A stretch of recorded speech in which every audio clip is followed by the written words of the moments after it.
క్రీస్తునందు ప్రియులకు దేవుని బిడ్డలారా, బైబిల్ గ్రంథం మనకు బోధించేది ఏంటంటే దేవుడు కొన్నిసార్లు మనం గద్దిస్తాడు. ఏం చేస్తాడండి?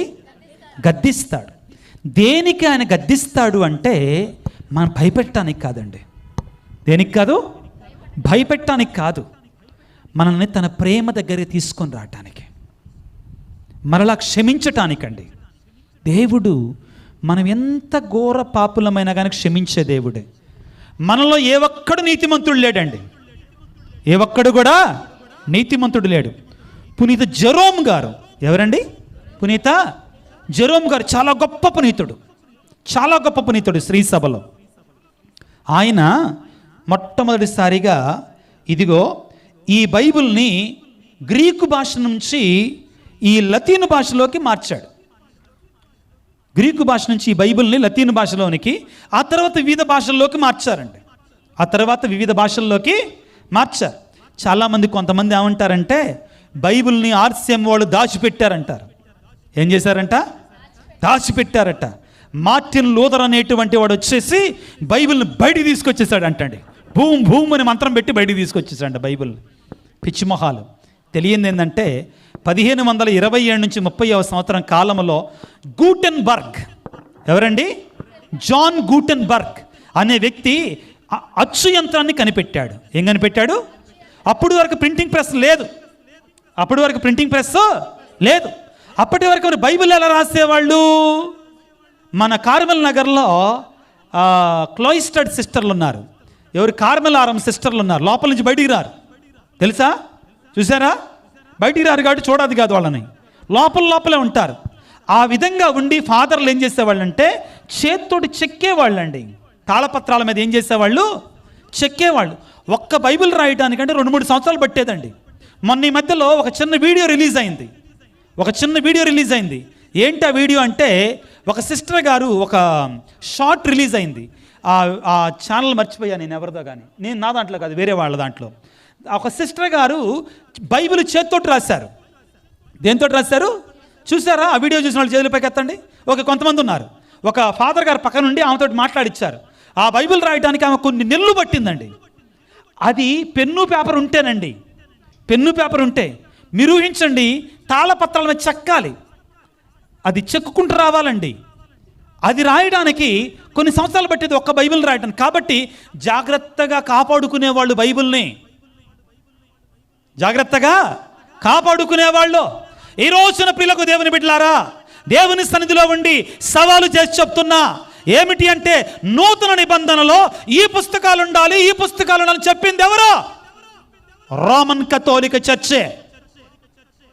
నూతన నిబంధనలో ఈ పుస్తకాలు ఉండాలని చెప్పింది ఎవరు? 392వ సంవత్సరంలో ఒక పాపు గారు ఆ పునీతులందరూ కూడా చేరి ఇవి పరిశుద్ధాత్మ ప్రేరణతో వచ్చిన పుస్తకాలు అని చెప్పింది. అలనాడు ఆ పాపు గారు ఆధ్వర్యంలో క్యానన్, మెజరింగ్ రాడ్ వాళ్ళు చెప్పారండి ఆ రోజున. ప్రియులకు దేవుని బిడ్డలారా, ఎందుకు ఈ మాట వచ్చిందంటే బైబిల్ మనకు నేర్పించేటువంటి వేద సత్యం ఏమిటంటే పిల్లరా, ప్రేమ, కరుణ. ఆశ్చర్యం ఏంటంటే నిదానంగా 1500 సంవత్సరాల పాటు అంతకుముందు కూడా 73 పుస్తకాలు. ఎన్ని పుస్తకాలండి? 1500 సంవత్సరాల తర్వాత కొన్ని పుస్తకాలు మేము తీసేస్తాం అని చెప్పి ఇప్పుడు కొత్తగా వచ్చిన వాదన ఏంటంటే ఆర్సిఎం వాళ్ళు కలుపుకున్నారంటండి. ఎవరు కలుపుకున్నారు? ఎవరు తీసేశారు? అసలు మొదటి నుంచి ఎవరు? గుడ్డొచ్చి పిల్లనెక్కిరిచ్చిందంటండి. పిల్లొచ్చి గుడ్డునెక్కిరిచ్చిందంటండి. అర్థమవుతుందా? సత్యం తెలియకుండా జీవిస్తున్న రోజులు ఇవి. ఎవరిని నిందించడానికి కాదు, వివరణ మీరు తెలుసుకోవాలి. 1500 సంవత్సరాల పాటు అంతకు ముందు కూడా ప్రియులారా ఉన్నటువంటివి 73 పుస్తకాలే. వచ్చేసి కొన్ని పుస్తకాలు తీసి పక్కన పడేసేసి ఎప్పుడండి మరి 1500 సంవత్సరాల తర్వాత 73 పుస్తకాలే ఉన్నాయి కదా, మీరు తీసేశారా? మేము కలుపుకున్నామా? మీరు తీసేశారు. ఇంకొక విషయం మీకు చెప్తున్నా, కాస్త కూస్త రీసెర్చ్ చేసేటువంటి వాడిని కాబట్టి ఇంకొక విషయం మీకు చెప్తున్నాను. ఏంటంటే ఆ ప్రింటింగ్ ప్రెస్లో మొట్టమొదటిసారిగా ప్రింట్ చేసింది కూడా లాటిన్ వల్గేటే. అంటే 73 పుస్తకాలు అన్నట్టు బైబిలే. అర్థమైంది అందరికీ? Praise the lord. క్రీస్తునాథుని యందు ప్రియులారా, ఈ పుస్తకాన్ని ఇప్పుడు అసలు విషయానికి వస్తున్నాను. ఈ బైబిల్ని మొట్టమొదటిసారిగా ఈ యొక్క హీబ్రూ భాష నుంచి, గ్రీకు భాష నుంచి లతీను భాషలోనికి మార్చినటువంటి మేధావి, మహా గొప్ప పునీతుడు, పునీత జెరోమ్ గారు. ఎవరు చెప్పండి అందరూ కూడా? ఎవరండి? జెరోమ్ గారు అన్నమాట. ఆయన ప్రియులారా మహా గొప్ప పునీతుడు, మహా గొప్ప జ్ఞాని. ఒకరోజంట యేసయ్య ఆయన దగ్గరకు వచ్చాడట.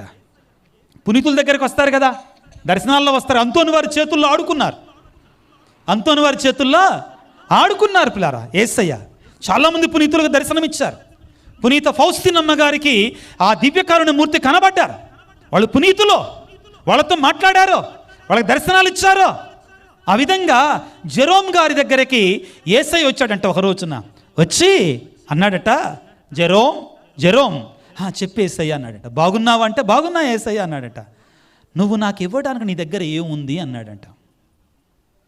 నువ్వు నాకు ఇవ్వడానికి నీ దగ్గర ఏముంది అనగానే ఈ పునీతుడు అనుకున్నాడట, నేను గొప్ప పరిశుద్ధుణ్ణి కదా, నేను గొప్ప పునీతుణ్ణి కదా, యేసయ్య నా పరిశుద్ధతనిస్తా నీకు అన్నాడట. నా పరిశుద్ధతనిస్తా నీకో, నా పవిత్రతనిస్తా నీకో అన్నాడట. అప్పుడు యేసుప్రభు అన్నాడట, పిచ్చోడా, నేను నీకు పరిశుద్ధతని ఇవ్వకపోతే నీకు పరిశుద్ధత లేదు. Praise the lord, praise the lord, praise the lord, praise the lord, praise the lord, praise the lord. తర్వాత అన్నాడట మరలా, జెరోమ్ జెరోమ్ అంటే యేసయ్య అన్నాడట, నువ్వు నాకు ఇవ్వడానికి నీ దగ్గర ఏముందంటే నేను రచించిన గ్రంథాలు, అన్నిటికంటే ముఖ్యంగా నేను బైబిల్ని గ్రీకు భాష నుంచి, హీబ్రూ భాష నుంచి లతీను భాషలోనికి మార్చా కదా, ఆ గ్రంథాలు నీకు ఇస్తానయ్యా అంటే యేసయ్య అన్నాడట, పిచ్చోడా, నేను నీకు జ్ఞానం ఇవ్వకపోతే నీ జ్ఞానం ఎక్కడుంది, నువ్వెక్కడ రాసేవాడివి అనగానే మళ్ళా అయ్యో నేను తప్పు చేశానే అనుకున్నాడట. మరలా పునీతుడు అన్నాడట, యేసయ్య అన్నాడట పునీతునితోటి, జెరోమ్ జెరోమ్ అనగానే యేసయ్య చెప్పేసయ్య అన్నాడట, నువ్వు నాకు ఇవ్వడానికి నీ దగ్గర ఏముంది అంటే ఏం మాట్లాడకుండా ఉంటే యేసయ్య అన్నాడట, జెరోమ్ నీ పాపాలు నాకు ఇస్తావా? ఏమన్నాడు? నీ పాపాలు నాకు ఇస్తే నేను వాటిని కడిగి వేస్తాను నా రక్తముతో అని చెప్పాడట.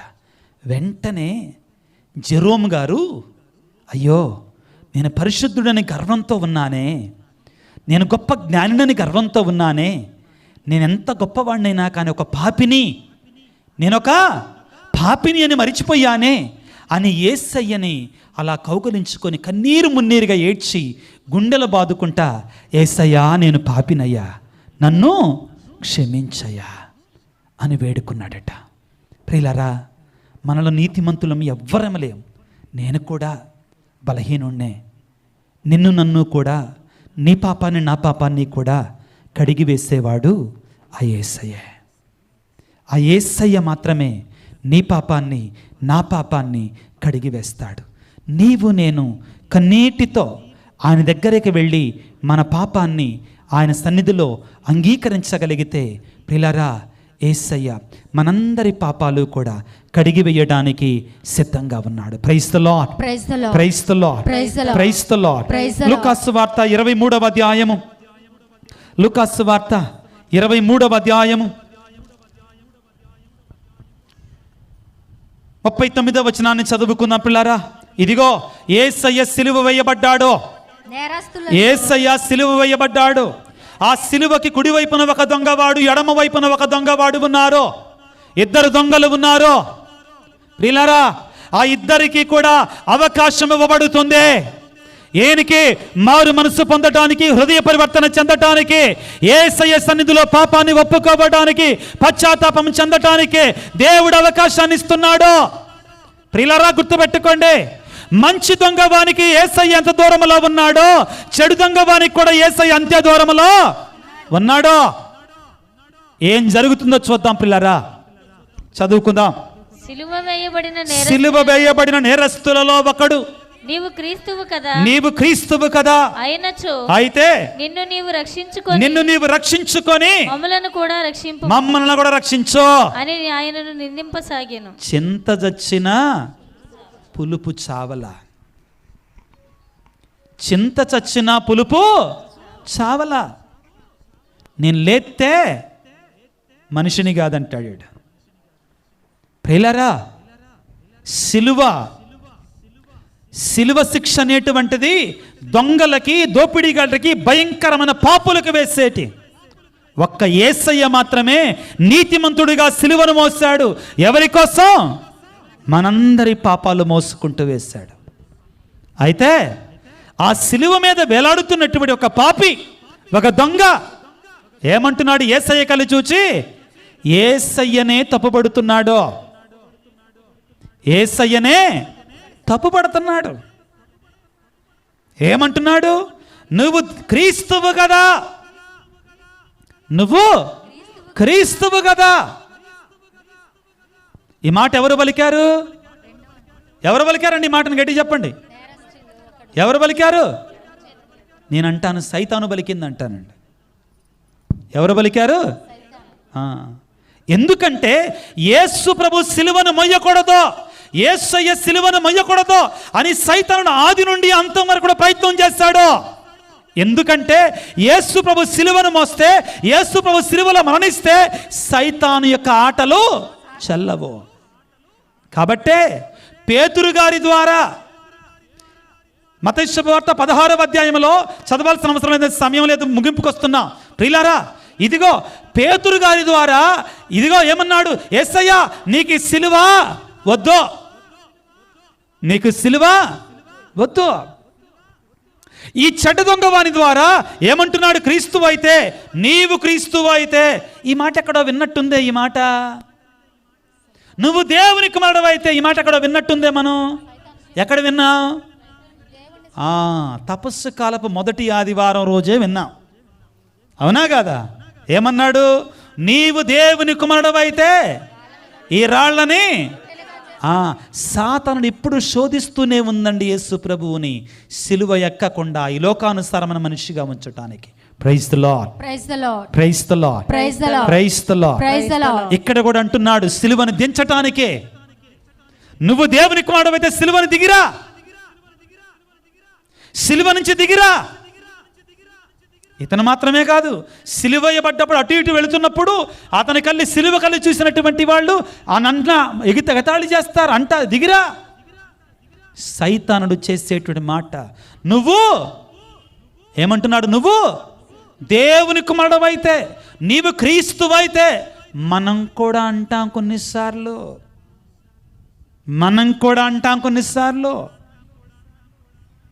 యేసయ్యా నువ్వు నిజంగా దేవుడు అయితే నాకు అద్భుతం జరగాలి, నిజంగా దేవుడు అయితే నాకు స్వస్థతనివ్వయ్యా, నిజంగా దేవుడు అయితే నా అప్పుల బాధలు తీసేయ్యా, నిజంగా దేవుడు అయితే నా గర్భఫలాన్ని ఇవ్వయ్యా అనమా? అంటలేదా? నువ్వు ఇది చేస్తే నీకు ఇది 10వ తరగతి ఫస్ట్ క్లాస్లో పాస్ అయ్యేటట్టుగా చేస్తే 101 టెంకాయ కొడతా గుళ్ళోకి వచ్చి. ఇవన్నీ మనం చేసేది. సైతానుడు చేసే మాట. ఏ నీకు చేయకపోతే ఆయన దేవుడు గాడా? ఆయన దేవుడే. ప్రియులారా, సిలువ మీద ఉన్నటువంటి వాడు అదే శిక్షను అనుభవించుకుంటా భయంకరమైన శాపానికి గురి అయ్యి అతడు కూడా ఏమంటున్నాడు? నీతిమంతుడు, పరిశుద్ధుడు అయినటువంటి యేసయ్య కళ్ళు చూచి నీవు దేవుని కుమారుడవైతే నిన్ను నీవు రక్షించుకొని మళ్ళీ రక్షించు. ఎప్పుడు మనం ఒక వేలు ఇతరుల కళ్ళు చూపించటమే. మనం ఎంత తప్పు చేసినా ఆ కోడలు మొహం తవ్వుకుంటా ఉంటుంది పొద్దున్నే లేవగానే. అందరూ తవ్వుకోవాలి. నోట్లోకి నురుగు వచ్చినప్పుడు ఏం చేస్తామండి? ఏం చేస్తాం చెప్పరే? ఓస్తాం. వెంటనే అత్త బయటకు వస్తుంది. అదిగో నన్ను చూసే ఊసింది. ఇక మొత్తం ఫస్ట్ జరిగేది అదే. నన్ను చూసే ఊసింది. నా కొడుకు బంగారం. నా కొడుకు ఎవరంటండి? బంగారం. నా కోడలే ఏం చేస్తుందంట? మార్చేసిందమ్మా. ఎవరు పెద్దామే చెప్తున్నట్టుందే. Praise the lord, praise the lord, praise the lord, praise the lord. ప్రియులకు దేవుని బిడ్డలారా, చాలాసార్లు అదే కదండి. మా అబ్బాయి బంగారం, వజ్రం, వెండి, తగరం ఎవరు చెడగొట్టారంట? కాదమ్మా, చిన్నపిల్లల గురించి అమ్మ. ఊళ్ళో చెడు స్నేహితులు ఎవరట? ఊళ్ళో వాళ్ళందరూ చెడు స్నేహితులే. మా అబ్బాయి ఒక్కడే వీడెంత పరమశుంఠైనా కానీ అంటే ఇతరుల మీద నెట్టడమే. ఇదిగో సిలువను మోస్తున్నా కానీ బుద్ధి మారలా. ఎక్కడ పోద్ది? ఏవమ్మ పెట్టిన బుద్ధి, ఆదాం పెట్టిన బుద్ధి కదా, మారదు కదా, మారలా. ఏమంటున్నాడండి? నీవు క్రీస్తువైనచో నిన్ను నీవు రక్షించుకొని మమ్మల్ని కూడా రక్షించుము అని ఆయన నిందింపసాగెను. రెండవ వాడు చదవమ్మా, ఇప్పుడు చదవమ్మా మైక్లో. రెండవ వాడు వారిని గద్దించుచు, జాగ్రత్తగా ఆలకించండి పిల్లారా, నీకు దైవ భయం లేదా? నీవు కూడా అదే శిక్షను అనుభవించుచున్నావు కదా. మనకు విధించిన శిక్ష న్యాయసమ్మతమైనది. ఏం చేస్తున్నాడండి ఇప్పుడు ఇతను? 2 కార్యాలు చేస్తున్నాడు. వినండి జాగ్రత్తగా. మనం కుడివైపున ఉన్నట్టు దొంగవానికి పెట్టిన పేరేంటంటే మంచి దొంగవాడు. అక్కడ లేదు మంచి దొంగవాడని, కానీ మనం పెట్టుకున్నాం. ఎందుకంటే వాడు ఒక మంచి పని చేశాడు, చచ్చిపోతా. ఏంటంటే 2 కార్యాలు చేశాడు. మొదటిగా చెడు చేస్తున్నట్టు వాడిని గద్దించాడు. Praise the lord, praise the lord, praise the lord. రెండవది తన పాపాన్ని ఒప్పుకుంటున్నాడు, పాప సంకీర్తనం చేస్తున్నాడు. Praise the lord, praise the lord, praise the lord, praise the lord. తన పాపము కొరకై పశ్చాత్తాపడుతున్నాడు. ఏం చేస్తున్నాడు? పశ్చాత్తాపడుతున్నాడు, హృదయ పరివర్తన చెందుతున్నాడు. ఏమనంటున్నాడు? దానికంటే ముందు మనకు తగిన శిక్ష విధించబడినది. మనకు విధించిన శిక్ష న్యాయసమ్మతమైనదే. మనము మన చెడు పనులకి తగు ఫలమును అనుభవించుచున్నాము. కానీ ఈయన ఏ తప్పిదము చేసి ఎరుగడు. పిల్లరా, 3వ కార్యం తెలుస్తుందని మనకి ఇక్కడ.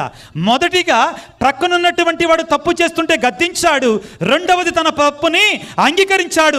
మూడవది ఈయన నీతిమంతుడు, పరిశుద్ధుడు, దేవుని కుమారుడని అంగీకరించాడు. Praise the lord, praise the lord, praise the lord, praise the lord, praise the lord, praise the lord. ఆ అంగీకారములోనే ఏమని అంగీకరిస్తున్నాడంటే ఆయన నా పాపాలు క్షమిస్తాడు అని పలికి ఏమంటున్నాడు చూడండి పిల్లరా, చాలా ముఖ్యమైన మాట.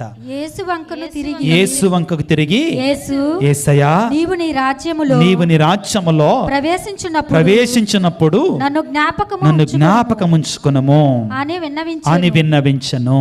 Praise the lord, praise the lord, praise the lord, praise the lord. అందరము చేతులు చాచుదాం ఒకసారి పిల్లరా, అందరు చేతులు చాచుదాం.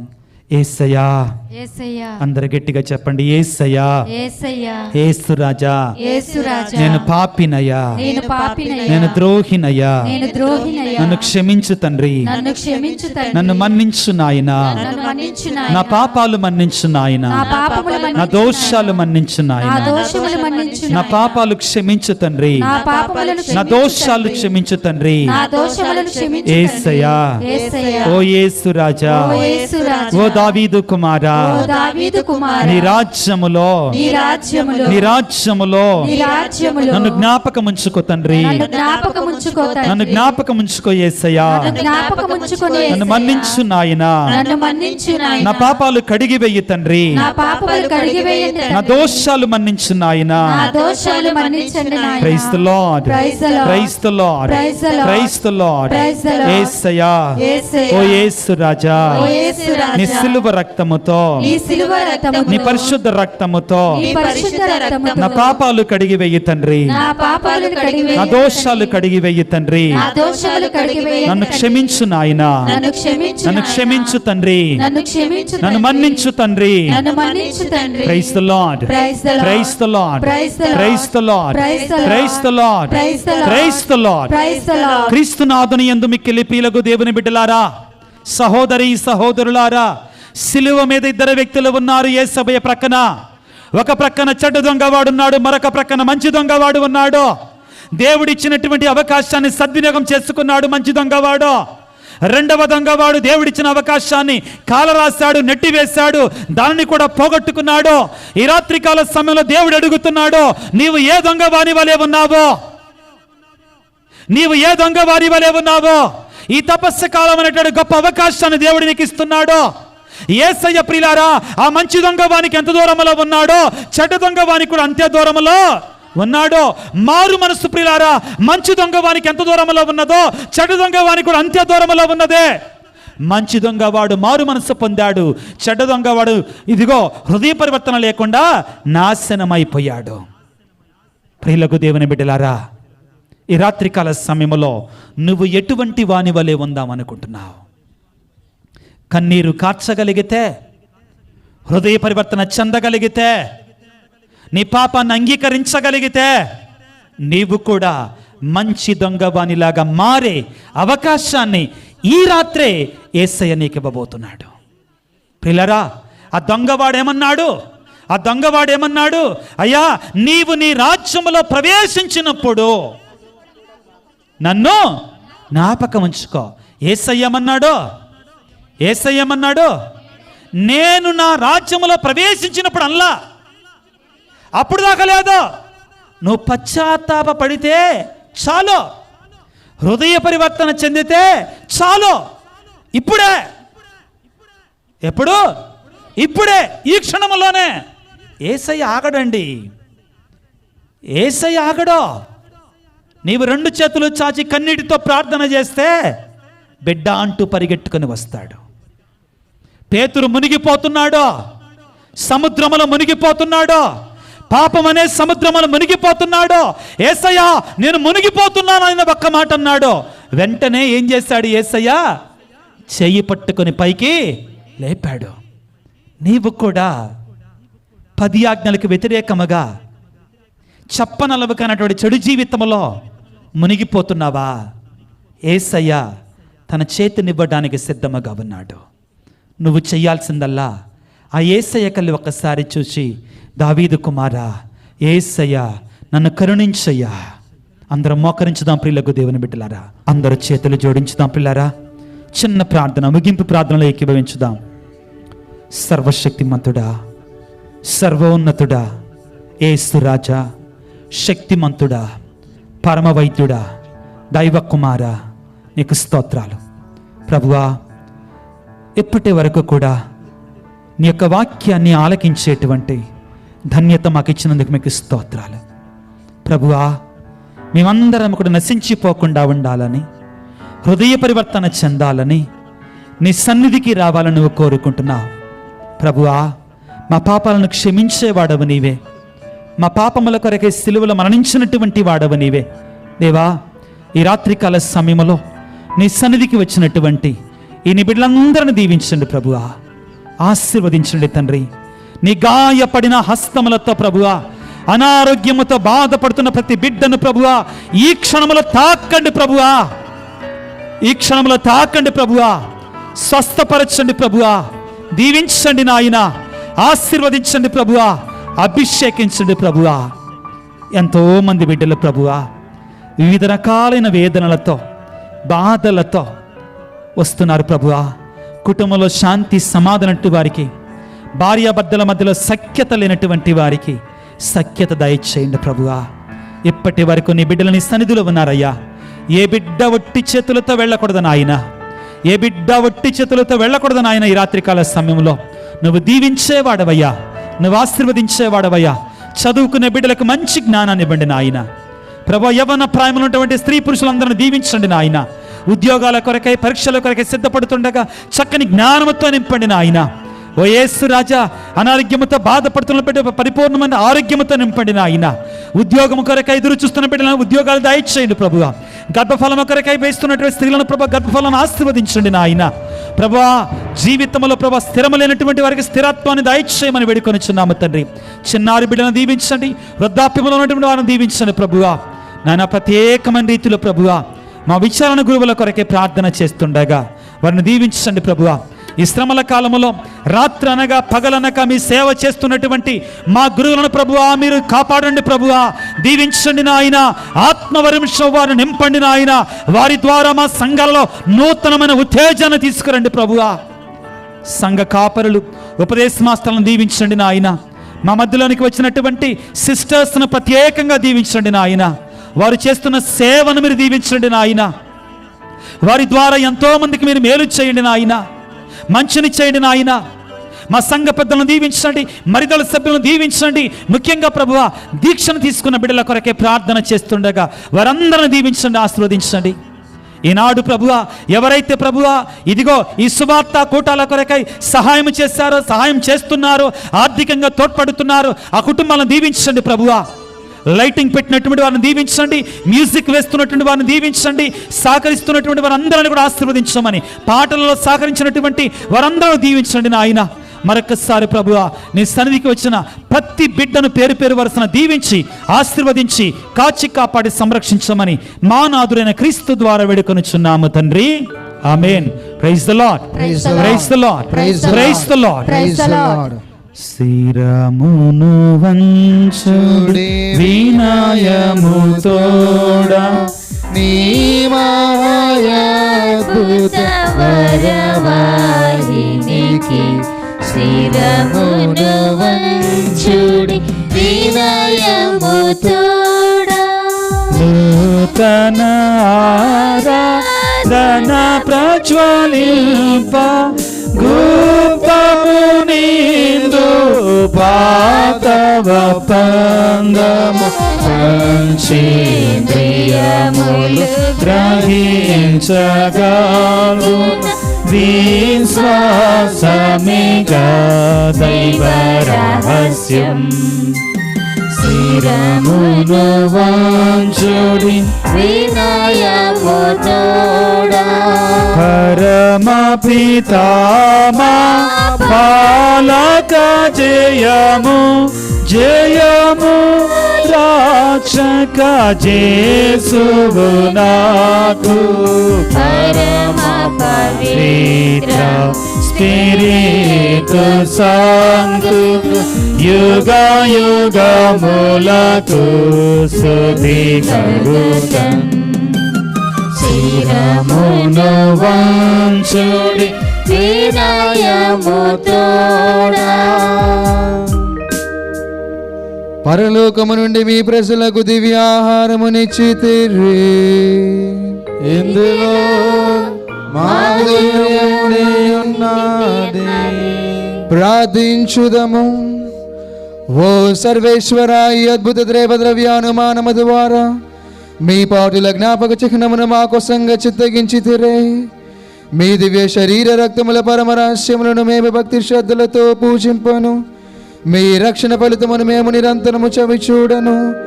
యుగ యుగములు జీవించి పాలన చేయని వారా మాకు అనుగ్రహించండి.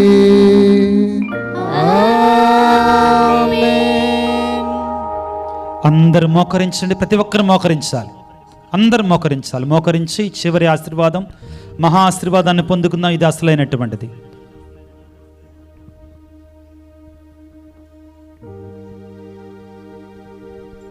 అందరం తలలు వంచి భక్తితో ఆరాధించుదాం ప్రియులారా.